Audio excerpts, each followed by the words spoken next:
Oh my god, I can't believe we're recording. Holy shit. Technology is beautiful. I know. It's incredible. It has never done anything bad. I've definitely never had to fuck around endlessly with my GPU because it was doing weird shit that I didn't understand. And eventually I just sort of gave up and I don't look at the stats anymore, and I'm happier for it. Anytime technology does something bad, it's in service of something better down the line. You may say that the nuke that got dropped on Japan was bad, but it gave us anime. So is that how that works? That is the timeline. True. I don't know if if this then that nuclear bombs equals anime. I don't know. Have you seen anime? I have seen anime. Well, I'm just saying. Seems like that's what I would do if I got a nuke dropped on me personally. I think I've become very interested in 500-year-old dragon girls. Oh, God. Alright, now that we've scared off all the weeaboos, welcome to our premium segment where we actually talk about video games called Video Games Are Okay. Maybe. Mm-hmm. We're not certain yet, nor I don't think we will ever be. It's a question that science has yet to answer definitively. And I'm still eating my big boy meal. What's your big boy meal? I have fajita seasoned breaded tilapia and roasted onion. That sounds pretty good. I'm just eating a shredded Amazon box that I put mayo on. The shredded Amazon box dipped in Mountain Dew. It's marinated. Thank you. Yeah, it softens it up. It tenderizes the polymers in the wood. It was so funny me walking around the grocery store looking for the Mountain Dew Gamer Fuel can. Oh my god! And I couldn't find it. And then I found a Monster Energy drink that had the same kind of tactical can layout, and then I just got it for a bit. And you were you were so disappointed because it's I don't want any boomer juice. I want the gamer fuel. Exactly. So I am a boomer now. I was a Gen Xer before, but it transformed me, and the boomer flag was triggered. And now I believe in QAnon. Excellent. I think that's going to add a lot to our show. That's going to really appeal to our core demographic of QAnon gamers who really love our communist video game show. The deep state is responsible for Fallout 76. Questions. 76 questions, 76 months. Answers will be revealed. I'm trying to think of more to say for the bit, but anytime I try to look at Q stuff to even make fun of it, it just slides completely off my brain. I don't understand how people can see that and gain any kind of knowledge or pattern from it. I don't think they do. I think that they come into it with their own personal biases and prejudices, and then that sort of the confirmation bias makes them see what they want to see and the absolute fucking nonsense that he spouts. Of course it's true, but it's just can't you pick something better? Just your confirmation bias from normal things like the rest of us. Yeah, the Democrats constantly being giant cowards. Did you see exactly. Kamala Harris was she the one that was oh, it's not worth impeaching him? That was Nancy Pelosi. Oh, even better. Queen. Remember the clapping? Oh, how we all celebrated the clapping? And of course what she means is oh, this is going to be a lot of effort for me, who's really just here to protect the interests of my donors. So very true. I mean, plus there is the point to be made that if we do get rid of Donald Trump, then there is Pence. Which it's interesting to me that we've, as an aside, we meant to have this podcast talk exclusively about what games we've been playing, but instead we talked about politics for 5 minutes. Well, we'll get into the video games, but I mean, I agree with you. Pence would be much worse. The only mitigating factor is that he's a fan of Garfield. Exactly. He has signed that merch from fucking oh, I'm blanking on his name. Jim Davis? Jim Davis. He has signed merch from Odie. Someone just wrote down Odie on a picture of Odie, and he's very excited about it. It is extremely strange to see that, like, that stone-faced psychopath evidently derive enjoyment from something, like, intrinsic to my childhood. It is honestly unnerving to a degree to, like, see somebody just, like, as lizard-like and creepy as Mike Pence, and then just, like, on his desk is a fucking Garfield and friends.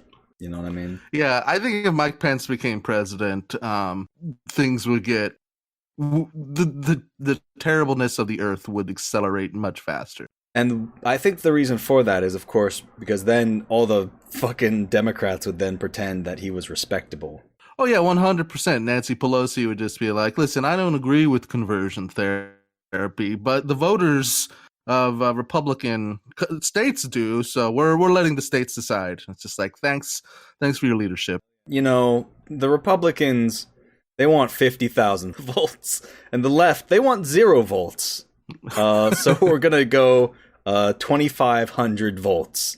No, the compromise would be 40,000 volts. Oh yeah, you're right, because they lean right.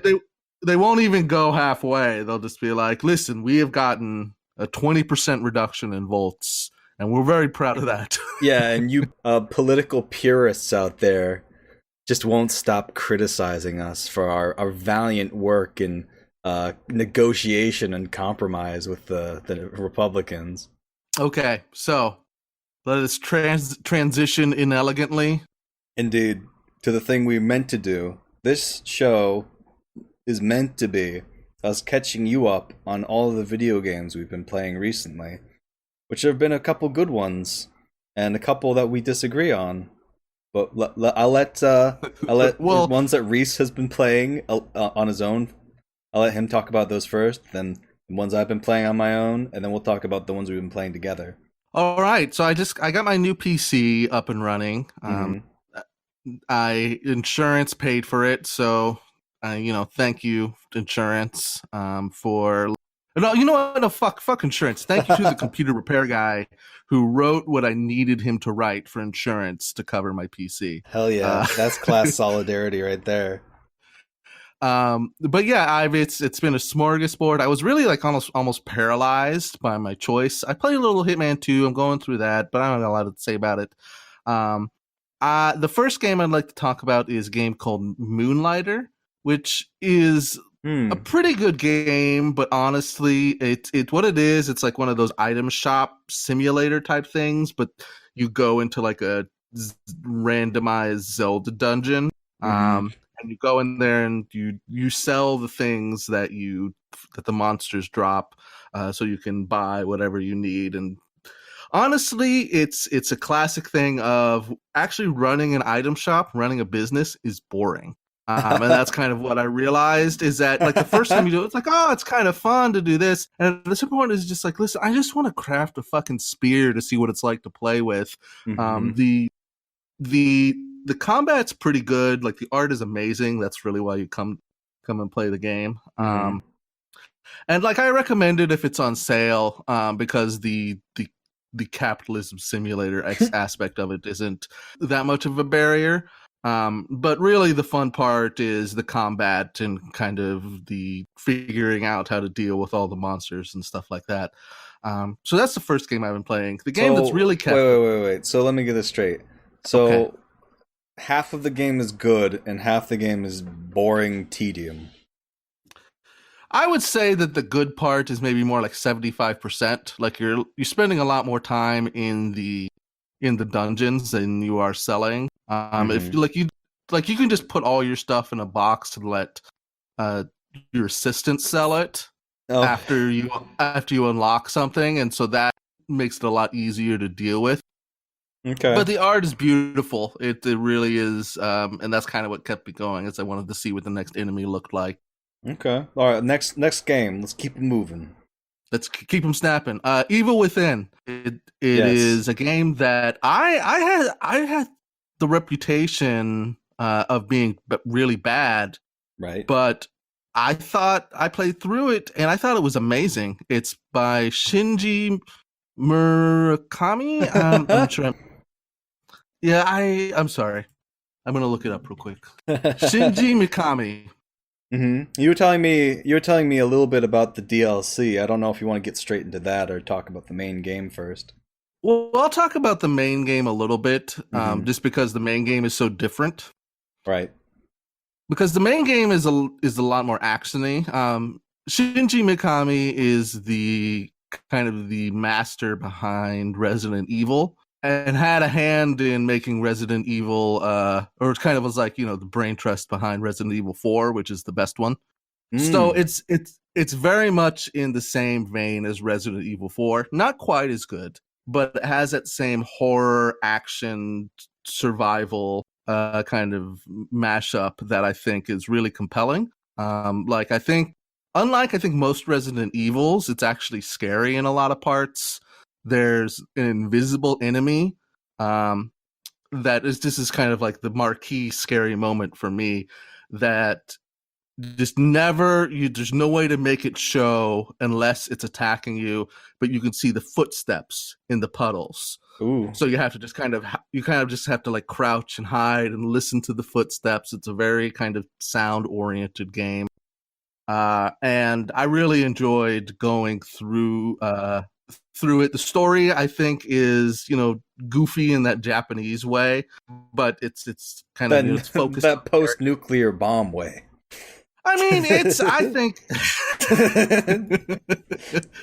it's in the same way as like Resident Evil is goofy, where you have the characters of Mm-hmm. Leon and Claire, etc. And they're a little goofy, but you still like get into who they are and what their plights are. Right.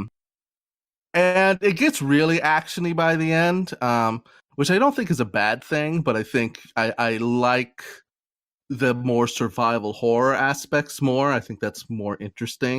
But even when it's actiony, it does interesting stuff. Like there's an enemy later on that has two heads, so headshots no longer work as well because you have to headshot both of their heads, and so it manages to like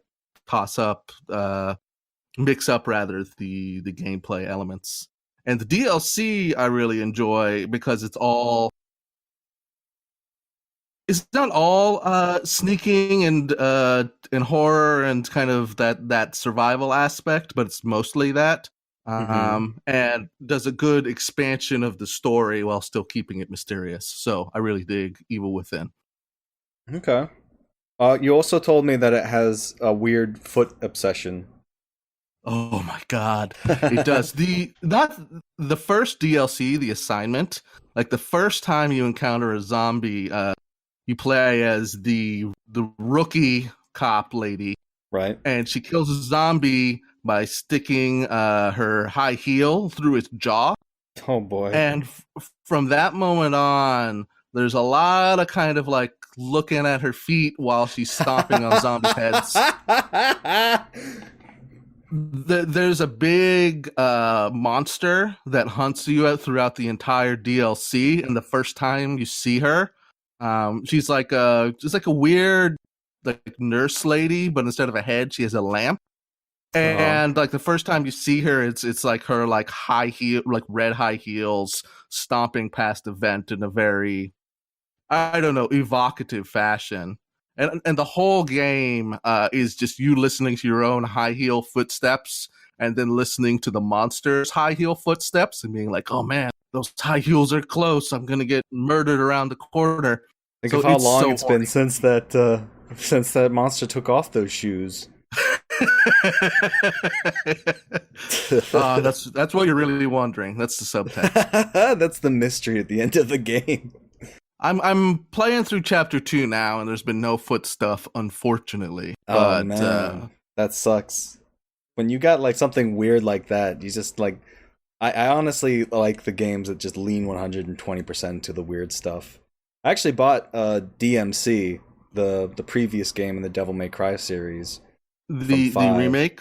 Yeah, the remake. I bought DMC because I watched that scene with the succubus, and I'm like, this is so stupid. I have to get it. DMC, I kind of love. It is problematic in parts in that really stupid video. But I still think that it's fun to play, and it's just so moronic in that fun way. The best part about that game, I don't know if you've started yet, but it's just like Bill O'Reilly's like laughing, sobbing head is one of the bosses in the game, and it's really one of the most evocative boss fights I've ever experienced. I can't wait. I can't wait to play that and Devil May Cry 5. Like, both of which are in my library now, but are just waiting for me to get through some other stuff in my stack, if you will. Yeah, I definitely want to play Devil May Cry 5, but, I have to wait 18 months for the $20 sale or whatever. Yeah, my GPU died, so I had to get a replacement, and one of the benefits of that is I got Devil May Cry 5 and The Division 2, which I probably will install when it comes out. And I am... Oh my god, I enjoyed the first Division mechanically, but I am just dreading, now that I am deeply into leftist politics, I am dreading what the first time experience of that game is going to be like. It just like, are you ready to just kill poor people, soldier? I'm really have a pretty thick skin for kind of like problematic stuff in media, but the Division 1 hit my threshold. Where I was just like, I feel bad. These people want food, and I'm mad at them because they're bullet sponges. I don't want to play this. God, just like not enough food and not enough bullets because everyone takes like 16 headshots. But anyway, you were talking about your game. Let's get back on track. I don't want to reveal too much because I think it's a game that's cheap in sales, and I think if you like horror games like that, if you were to have been turned off by Patrick Klepek's negative review, hell yeah, I'm one of those people who hate one Patrick of those fucking Klepek now, NPCs, exactly. Those soy boys reviewing video games. They don't know anything about them. We're the real gamers here. We enjoyed something, and that makes us right. Exactly. You get it. Check it out. It's got, it's goofy. It's goofy as hell, and it has that Resident Evil vibe. Resident Evil. Goofy. I'm the master of unlocking. It's no good, Max. When I took the T-virus, I gained my power grow tenfold. And now we have to learn how to model so we can change Resident Evil 2 to the game it was meant to be. Yes, the Resident Evil 2 remaster. We just replaced Mr. X with fucking Goofy. Just stacked Goofy. And just like every step you just hear a distant just like as you're fucking oh my god. Honestly, I feel like them feeties. Oh my god. Just in the distance. Oh god, foot fetish Goofy in a Resident Evil game is truly a horrifying mental image. To purge our minds of that recent thought, what is the next game you've played? The only other game that I had that I think I have anything to say about that we haven't played together, and we'll get to, is Oxygen Not Included. It didn't come out of early access, but they did a number of patches to just like improve quality of life stuff. And I think it's gotten to a really like fun point where I just don't get fucking obliterated by day 50. It's a game that I think you would hate because it's kind of has a lot to do with your profession in the sense it's like it's systems. Oh, I thought you were going to say it had women and minorities, and I'm like, yeah, no. You're right. I fucking hate those. It's a game you have three little dipshits who get spawned into an asteroid, and you have to basically construct a base that kind of balances the systems. There's temperature. There's gases, there's, they're hungry, they get upset, so you have to, and, all of these systems play with each other. So you have to, mine things so you can create a... This just sounds like living with myself. I just get exactly. I get hungry, I get upset, sometimes I get sleepy, and I have to treat myself like a little baby. and sometimes you piss your pants while you're fixing the coal generator, and your piss gets Oh into the man. water supply and poisons everybody in your base Well, who hasn't with had food that poisoning. experience before? We've all been there, am I right, ladies and gentlemen? Just, fuck. I'm always pissing my pants when I'm working on my generator. Poisoning the water supply. Why does the piss poison the water supply? Piss is not It's because poisonous. because the dupe is sick, and has and thus and so his fluids get into or his germs get into the water supply. It's not presented in the disgusting way that I'm talking about it. It's more comical, toilet humor. Right. But it's you can do things like, I'm making this game sound so terrible, but who gives a fuck? Your little dipshits have to use the bathroom, and so you have to create like a waste system for it. Right. And then, like, as one of the options, if you run out of water, which can definitely happen, is you can try to boil and recycle their piss so they could drink it again. The Bear Grylls option. Exactly. I mean, I have an entire YouTube channel dedicated to going through options menus on video games and seeing if they have the Bear Grylls option like as a list, as like one of the options.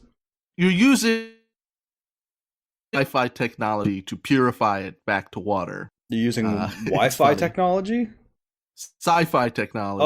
Oh, it cut out there for a second. I was like, Wi-Fi technology. Like, Wi-Fi technology?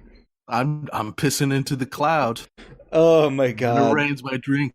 I filter my urine through my router, and that purifies it.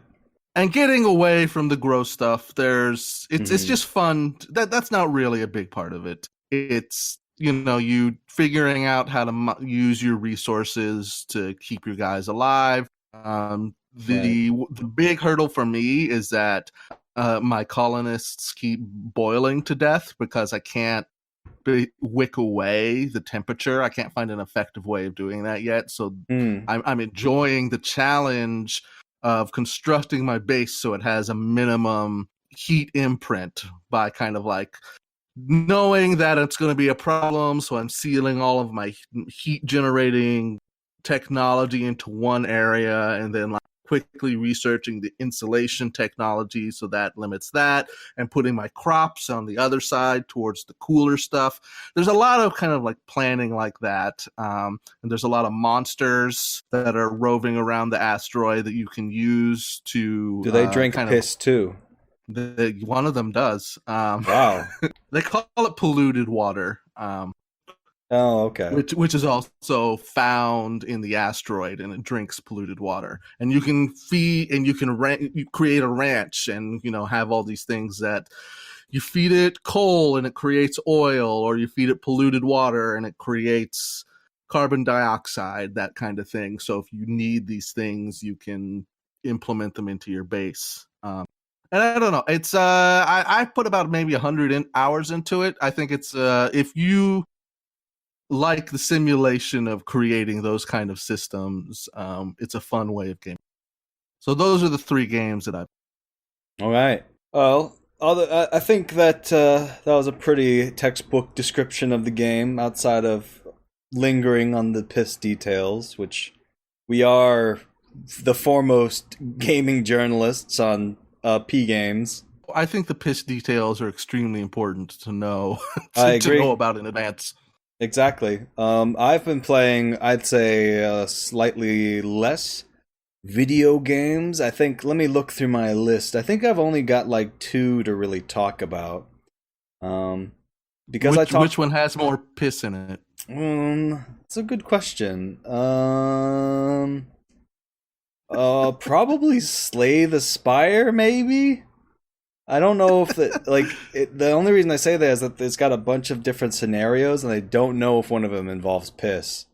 So it's rather a lack of not knowing everything involved in the game. But Slay the Spire is a roguelike game centered on card-focused combat. So every turn you draw your cards, and you have a certain 3 energy points to spend to cast your little card spells. And it's pretty enjoyable. It's very tactical. You have to build your deck every time you defeat an enemy. You get a new card added to it.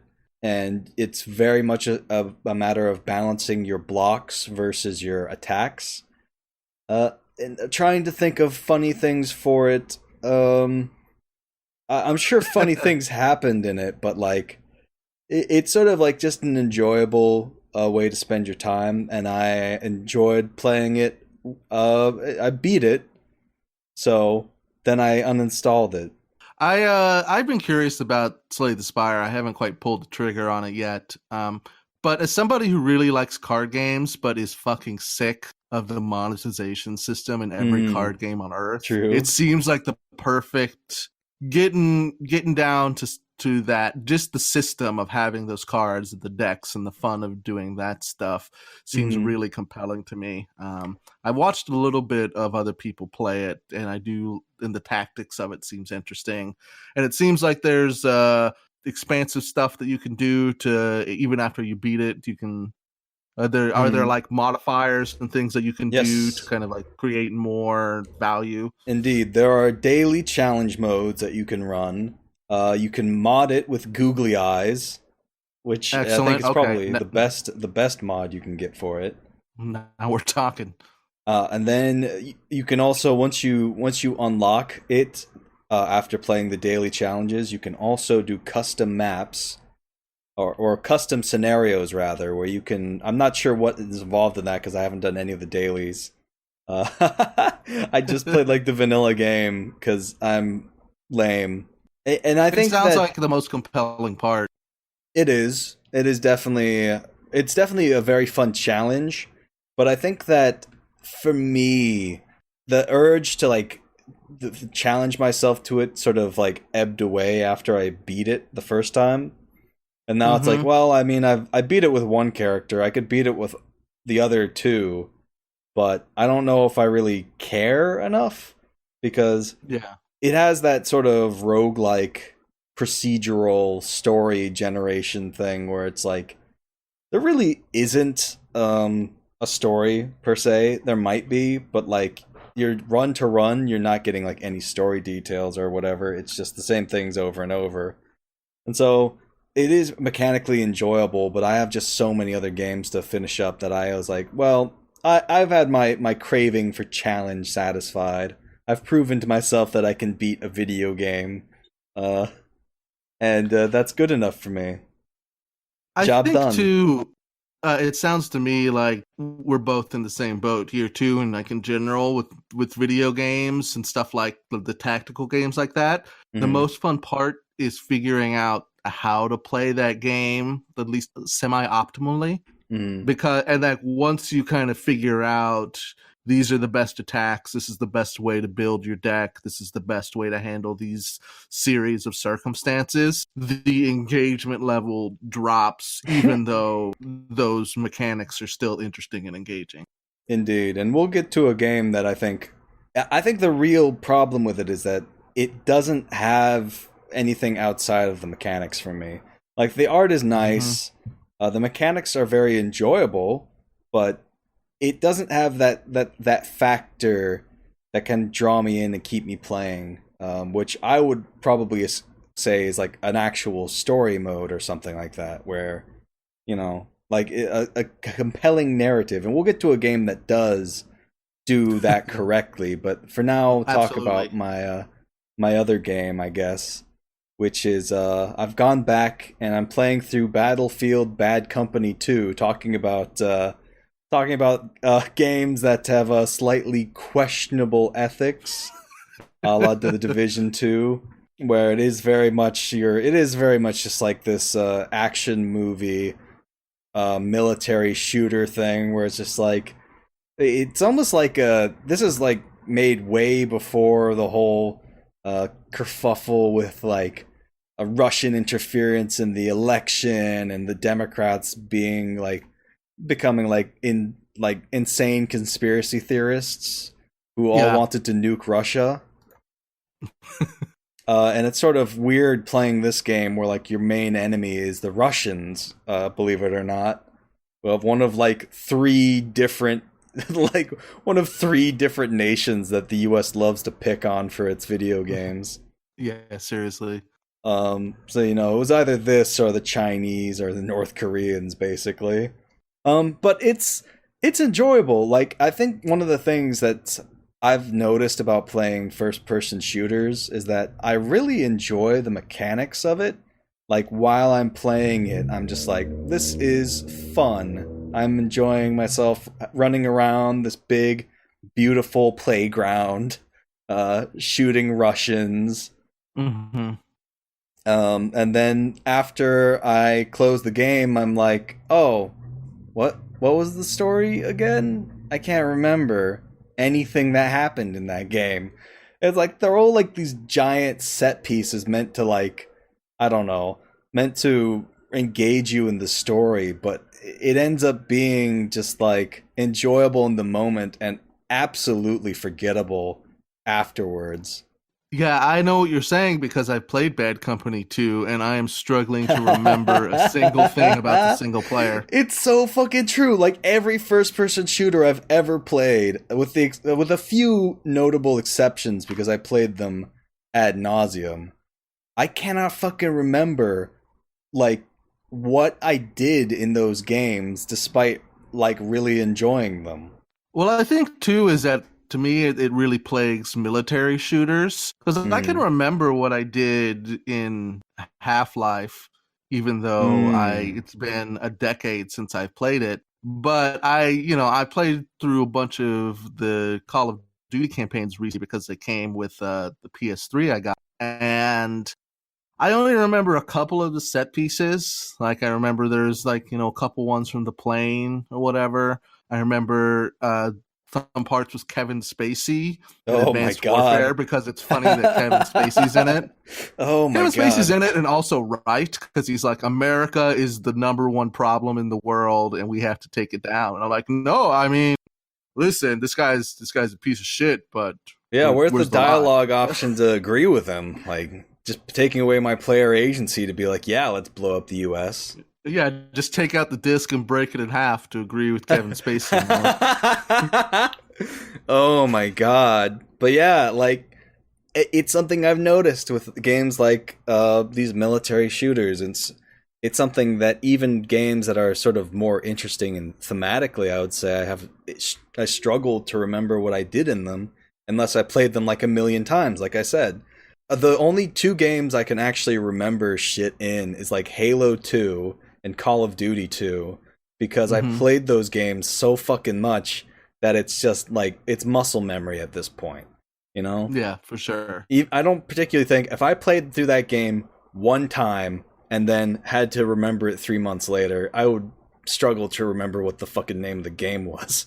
Yeah, I mean, the reality is that military stuff is exceptionally. I mean, it's engaging in the moment. There's a lot of shiny things to get into, but there's not a lot to grasp onto when it comes to the military stuff. Non-military shooters, I can remember the characters or the set pieces because there's something there to grab onto to portray the military in a light that's not going to get you yelled at or to be, socially acceptable or whatever. You have to present it in a very bland, boring way because it doesn't address the realities of what the military actually does.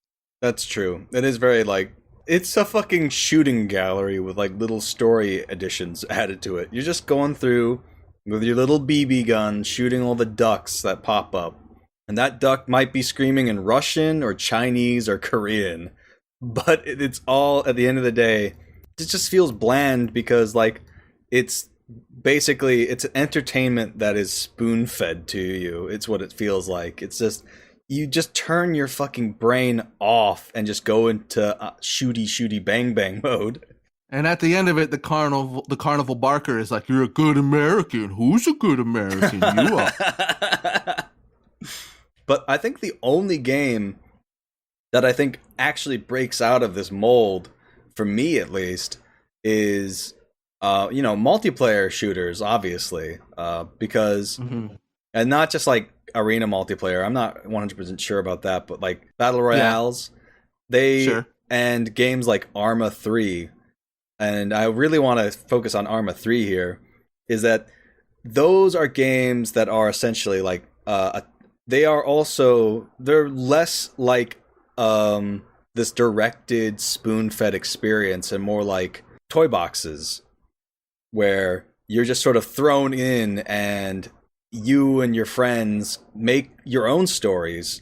And I've noticed that games that have that mechanical capability of allowing you to like create your own unique and innovative solutions to things, they're so much more memorable than like these games, like any kind of game, no matter how polished and good it is, of these like military shooter single player campaigns with these giant bombastic set pieces.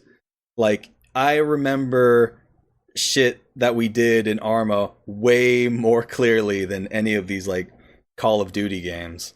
I agree 100%. Even though Arma is a little too finicky for me personally, I watched that one video that you did, and it seemed like, you know, you guys were having a lot of fun. And on the whole, I agree too, because honestly, your friends are more interesting characters than anything most you can military say that. shooters You can say that again. They're characters, all right. Oh man, that goof. Those dang goofuses, and they're constantly murdering each other for no reason. It definitely adds like an interesting layer into it because, you know, you have the control, and I think that in most military shooters, because I don't think military shooters can't do this, but anyone that I can think of doesn't. Correct. I mean, it's the difference between riding on the story bus and driving it. You know what I mean? One is you're a passive consumer of the entertainment, and the other is you are actively engaged in what is going on, and it's so different. It just feels like your brain is on. If that makes sense. Like it feels like you can feel the memories being imprinted upon your brain when this happens, whereas like you just feel nothing except for like a mild dopamine drip when you play a shooter. To use the original game as an example, I don't remember the campaign of Battlefield Bad Company 2 at all, even though I remember liking it quite a bit. But I remember playing the PvP with all my friends in one big living room at the time, and having like a grand old time. And I remember all that, the one jungle map we would play over and over again and trying to get sniping and do all that shit, because that was, like you say, you know, you're in control of the story bus, and I do like stories in games a lot, but I think that in shooters and some things especially that are held back by conventions or whatever, you know, that is so much more pronounced. All right, so those are the two games I played. I think this is a good way to segue into our next game, which we played together.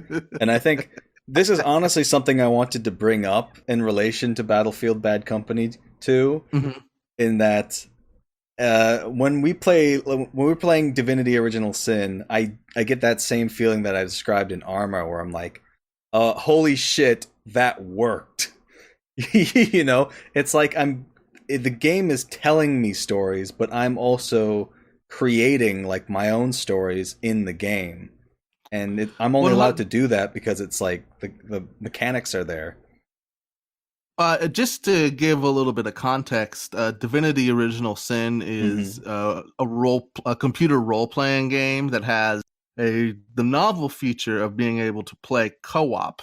And so me and Alton has been going through that together. And I agree with everything that you said, that it has that experience of us being able to bounce things off each other and that holy shit, that actually worked. But we also are still on the story bus while we're doing it. And it's honestly a fucking incredible experience, a couple of clicking bugs aside. I mean, you know, that would distract from the game feel the good game feel that you'd get in like a shooter, you know what I mean? That's not a good game feel, but it also generates its own like memorable events. Things that you're not going to forget about it anytime soon, even though it sucks real bad. Like the time I misclicked off of an enemy skeleton and my fighter just decided, you know what? I'm going to park my ass up on this bench. That's what I want to do right now. The best one is the one where you accidentally launched the freezing spell directly up in the air and it landed on. No. That one, I didn't launch it up in the air. I used freezing and accidentally clicked on myself. I have my rogue character has a spell to freeze people, and I was gonna freeze a skeleton so it couldn't attack me, and instead I somehow clicked on myself, and I was real fucking mad. The game definitely has trouble with that, but it's also so funny every time it happens. And I imagine, like, I could just imagine just like these two fucking idiots, this rogue and the wizard, and the wizard is just like, sorry, chap, I accidentally shot a fireball right at my own dick. And that's something I would totally do if I could shoot fireballs.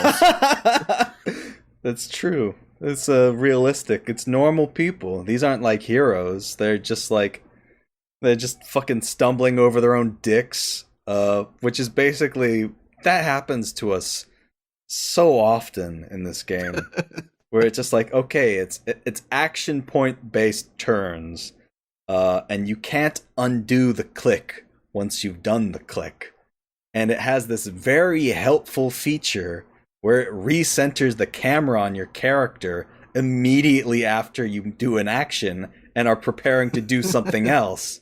So what you end up doing, instead of hitting that goblin with a sliver of health, like right in front of you, you decide to take a nice walk over into an electrified puddle and get stunned.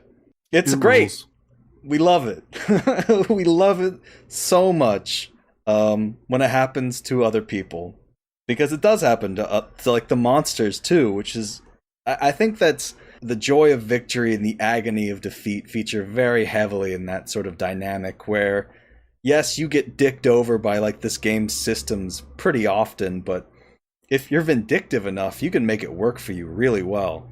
And the enemies dick themselves over too. It's really funny. What's one of the interesting elements about the game is that there's different kind of elemental like environmental effects, so you can put fire on the ground or poison on the ground, and fire will ignite poison, and the water will extinguish fire, but the electricity will stun everybody in the water, that kind of thing. And there's times when enemies will create massive clouds of poison around each other, and then the moron fire user skeleton will just blow them all up. It's a great game, and Alton and I have the division of labor set up where Alton is kind of like the melee team. He's got his control over the fighter, and he's the rogue, and I'm the wizard, and I control the ranger. And it creates kind of like a fun dynamic where you're just like, all right, I'm gonna sneak in, and then we're gonna tactically set up here. It's awesome. It's one of the only frustrating things I would say about playing this game as like a rogue, in that in other games, when you see an orc, you don't have to fucking worry about missing out on dialogue options if you sneak up to him and cut his head off. In this game, you do.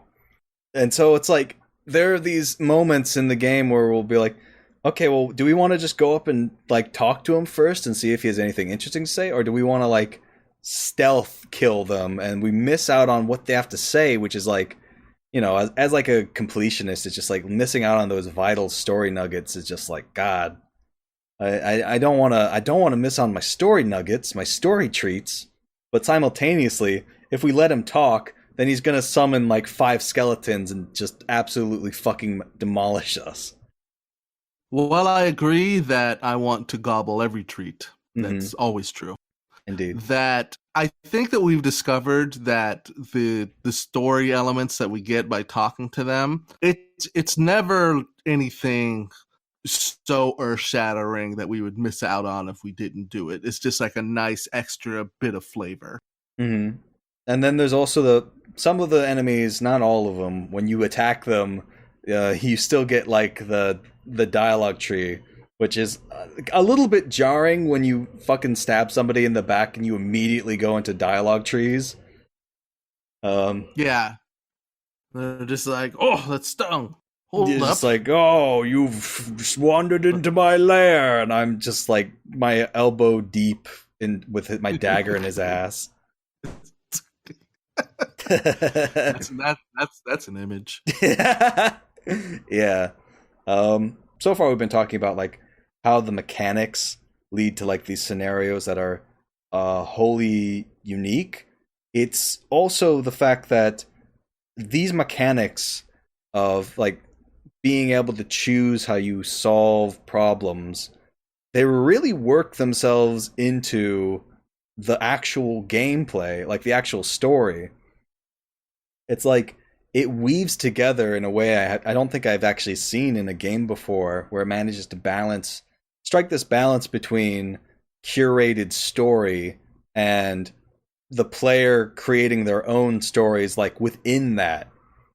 Yeah, there's a lot of kind of movement options and environmental damage and ways to affect things. Like Alton has an ability to teleport other people, so Mm-hmm. he'll just be like, "Buckle up, I'm gonna toss you over there for that treasure chest." Yeah, that's one of my favorite things. And we also have like a relic that will teleport us to each other, so you Mm-hmm. can kind of incorporate that in our strategy. Where if Alton has to sneak in too deep, I can warp in with the relic and I'm right there with them, but then the characters are poorly positioned. There's interesting trade-offs with that, and that combined with a fairly deep story. There's Oh it's the yeah. big ass computer RPG. Tons of Mm-hmm. side quests. Yeah, honestly, if I had one complaint, it's that the story kind of gets real weird real fast. Like in the first town, you fucking, spoilers for like the first section of this game, I guess, but you discover that you are the prophesized mystical hero and get teleported to the place called the End of Time. It's a cool story element, but you're like just getting into the first town. Exactly. Like you're just tucking into like this murder mystery that you've been sent there to solve, and then out of fucking nowhere, plot B hits you in the face full force, and you're in this fucking extra dimensional dungeon. You're just like 20 minutes of the Star Goblin just like spouting exposition at you. And It's you're a just lot. like, what the fuck is going on, man? And then like you leave and you don't go back there. And we didn't go back there for like another 8 hours. Yeah. And it's dope, but that's definitely the one complaint, is that part of it too has to do with the order which we did things. If we hadn't gone into that healer's hut or whatever and dealt with that side story, could have been a long time before we went into it. But I don't know. It's early on in the main quest, so Yeah, it's a little. I honestly don't think I think we would have had to do it eventually because to try to avoid spoilers, the character involved with that is sort of integral to the rest of the quest and sort of sets off the other actions in the story. So yeah, it's not like you can avoid that part of it. So it's like even before you leave the first town, you're just getting that first blast of just really heavy fantasy elements. And that first town too is that there's almost no combat that we did in it in a game that otherwise combat heavy. And there's just so many side quests and not a lot of direction of what to do, which is good in a lot of ways. It feels like a really expansive, interesting world. But at the same time, you're just like, what the fuck are we doing here? What are we supposed to do? Oh, here's the Star Goblin. I guess I'm going to go get a drink while we listen to this motherfucker. And it's once we got past that was real touch and go at that point where I was like, I don't know about this game, but the rest of it has been great. Yeah, there's a hump. You got to get over the hump. That first town, once you leave it and get into more combat, then you're like, okay, this is dope. I'm enjoying this now. To give like some context as to like how fucking long and like weird it takes for this game to like pay off quests. So there's this like ability that you can take, this trait you can take for your character to be able to talk to animals. And it's really dope because usually there'll be like a rat scampering around in the dungeon that you can ask questions, and he'll like give you advice for what's coming up ahead. Sometimes the rat gives you hints, and sometimes the rat's like, orcs leave the best breadcrumbs. So it's a win-win either way. Yeah, I mean, honestly, it fucking rules. It's like such a good element to like that adds so much to this game, where in most other games, like the fucking animals are just like, nah, whatever, who cares? They're just like they're even more NPCs than the NPCs, but in this game, they're fully fledged characters. And it's like, if you don't take that trait, you never ever get that interaction in like just it's not afraid to like section off an entire portion of the game from you if you don't like get that ability, which I think is very bold. I came across a rooster that warned me of the coming revolution. Yeah. It's awesome. It's pretty cool. But one of the quests you get from this cat is so convoluted, and the payoff of it is just so that he can get married to another cat. And it's like he has like the hots for like this cat of like the rich mayor, I think his name he is. Mm-hmm. It's the mayor's cat, and he's got the hots for her, and she's like, well, you know, I actually find him quite charming, but he's very poor, and I won't associate with any poor. He won't be able to provide for our young. I need a tomcat of means. And they say the word pussy way too fucking often in this quest exchange. The cat's name is called Unsinkable Sam as well. I feel that's important. Yeah, because he used to be a cat on a pirate ship before it sank, and then he survived. He was the only survivor. But basically, he has a jewel-encrusted collar he lost when his ship sank, that you have to go and get back for him. And he's just like, oh, it's on some fucking... It probably washed up on the beach somewhere. And this is spoilers for the quest, but we were not fucking expecting this shit. The way you get his fucking collar is you have to fight a giant fucking spider abomination creature. Like, this, you are doing this quest so that he can get busy with another cat. That's why you going into this dungeon and murdering this creature, which has killed literally 4 dragons. We got that quest maybe hour 2. I just checked on Steam. We quit last time right around that, and we're on hour 18 now. So that's how much later holy this shit stuff pays off.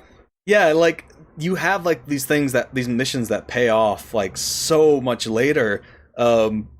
Like you start like this quest where you find this like talking severed head, and you have to find his body, and that was pretty much resolved in like the same space. It's like, man, it's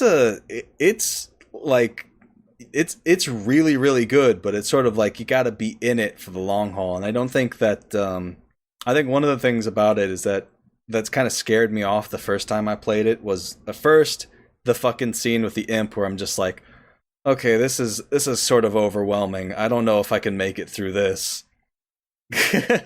And then you kind of have to sort of keep up with it, because I can imagine if we took like a 3-week break or something and came back to it, like we would not remember any of this shit. Absolutely. You know, we would remember all the funny things that we did, but like all the different characters and all the different little quests and how they tie together, it probably would lose its impact slightly. Something that helps also with feeling engaged with the story as a multiplayer game is that at a lot of different key moments in the story and in side quests too, one character can make a decision and the other person can disagree about it. And then you basically have a rock, paper, scissors argument based on stats to see who will win the argument. And we agree more times than not, but I remember one time there was a debate who should be healed, like a young dipshit rich person and an old man who has had most of its life, but was less of a dipshit. and we disagreed on that and had to and squabbled about it. That's the one I remember most pronounced. And that and makes when it we had too. to when you fucking killed the Legionnaires. Oh yeah, I didn't like how they were talking. Yeah, they were being very rude to us. So Mr. fucking Fireballs over here is just like, let's fucking kill them. His character's like, don't you dare talk to me that way, or I'll burn the tongue out of your head. I mean, that's pretty much how I went. I felt I was very nice to those drunks, and they refused to read my writ that said I was allowed to pass the bridge. Indeed. And then the next people then we meet were just like, "Huh, it's weird that the people on the bridge didn't hear the sound of battle and come running." Well, yeah, that is weird. It's so weird. They were probably drunk. Yeah, man. Oh, one thing more I wanted to add is that your player characters, they're not silent protagonists. They have voices. They talk to each other. And in our role-playing session, at least, they are constantly just like fucking bigging each other up like a lot. It's like, oh, my dearest friend, you are the very picture of valor and a beauty and grace. No, my even dearer friend, you inspire me evermore with ever-passing moments. Thank you for being my source hunter pal. You are one of the greatest source hunters of this generation or any other, and it is my honor to fight alongside you. Just shit like that all the time, and they just sound so like happy with each other. It's sort of like, I guess in my headcanon is that they are romantically involved. It's hard not to look at it like that. Like, yeah, they're constantly complimenting each other, and it's especially after like you just slaughter like 7 orcs and you're covered with gore. A lot of explosions have gone off. All your companions are dead, and you're just like, old chum, your mustache is looking mighty fine today.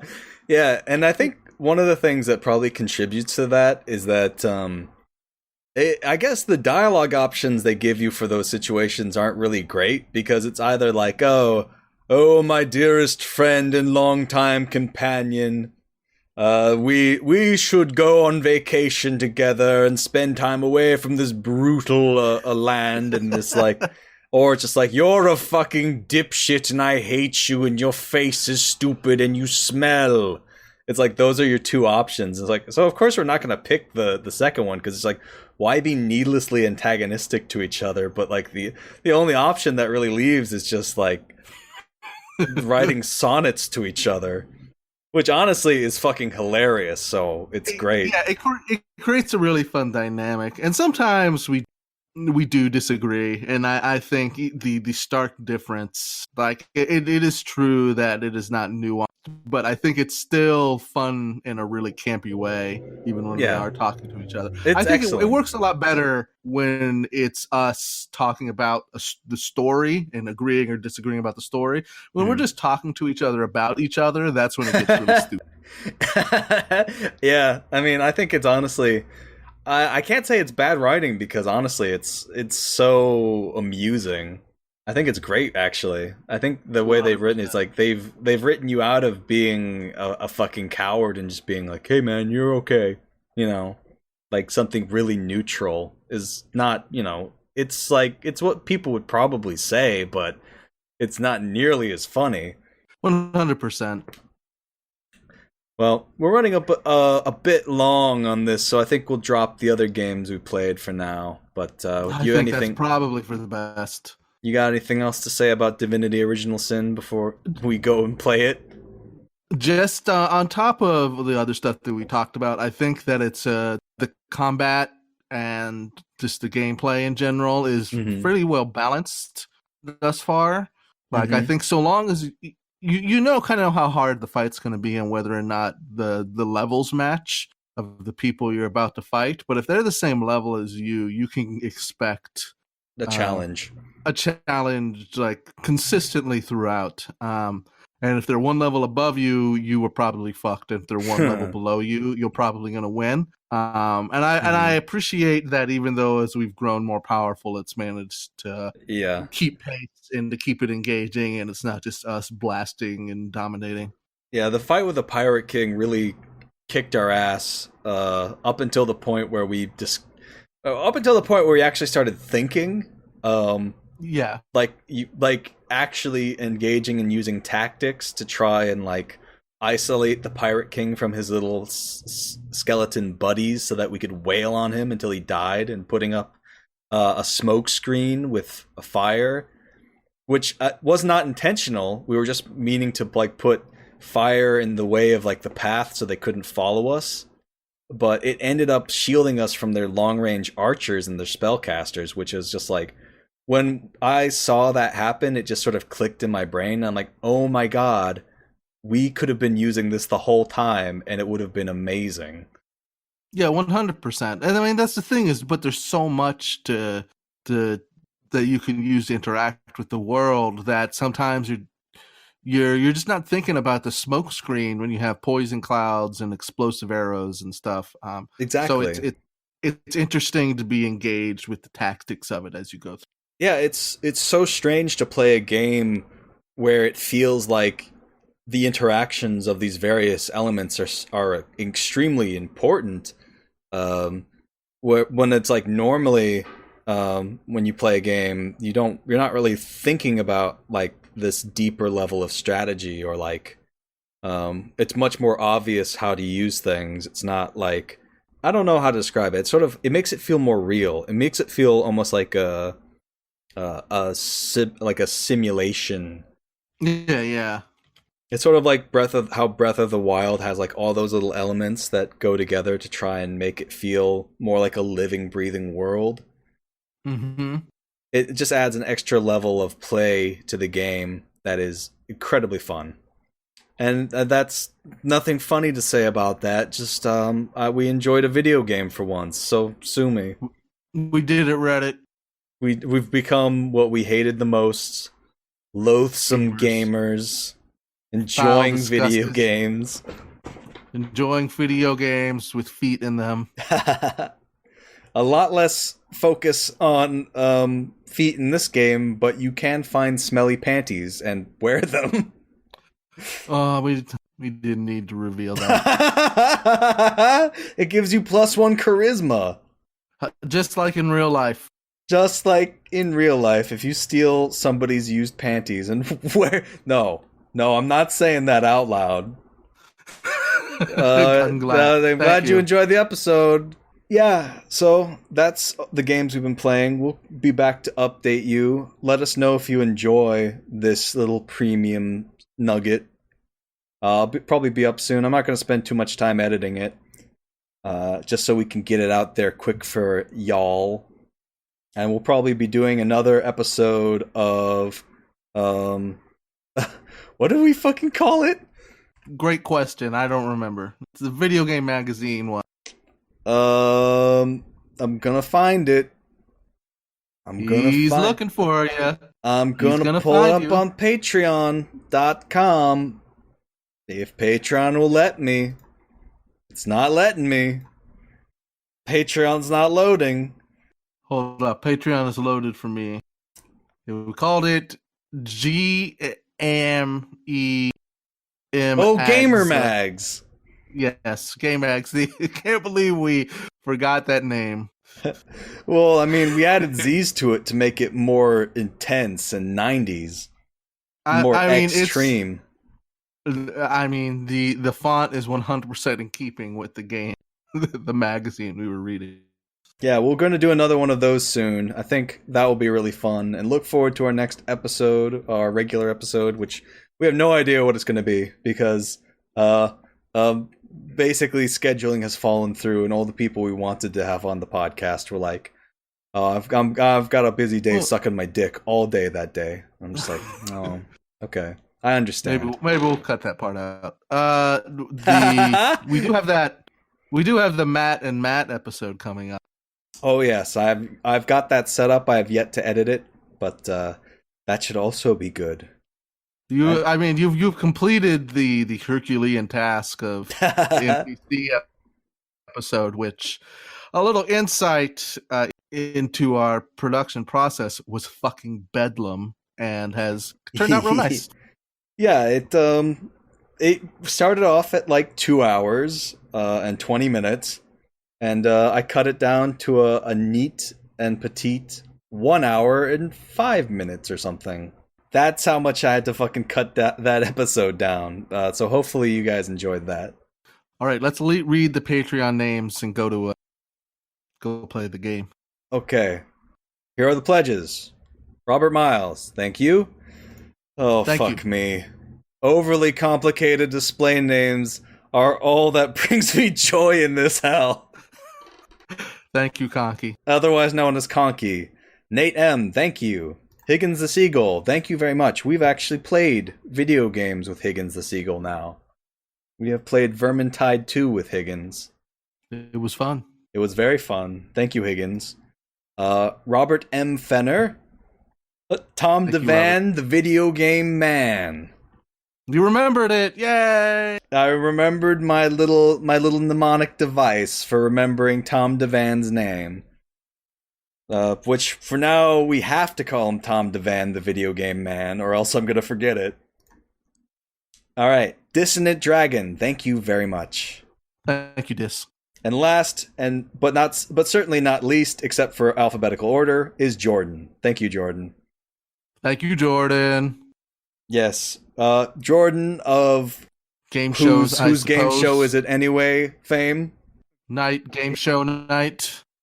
Game shows, and I suppose it's game shows. I suppose. Anyway, he had Matt Crispin on.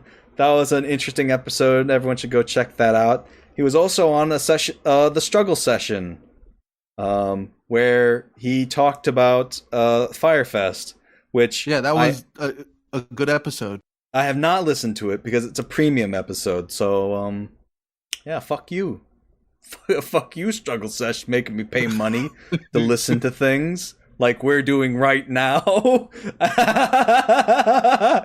Struggle Session actually is pretty dope in that basically it sounds like they send the episodes to anybody who wants, if they can't financially meet the obligation. That is dope. I can financially meet it, but I'm lazy. So, anyway, thank you all for listening. We'll see you again soon. Thank you all. Thank you, Struggle Session. Thank you to the Vampire Castle, which are exiting. We love you. Farewell, dearest companions. May the sauce be with you. Goodbye, my fantastic pals. You are truly the most magnificent audience. All right. Bye.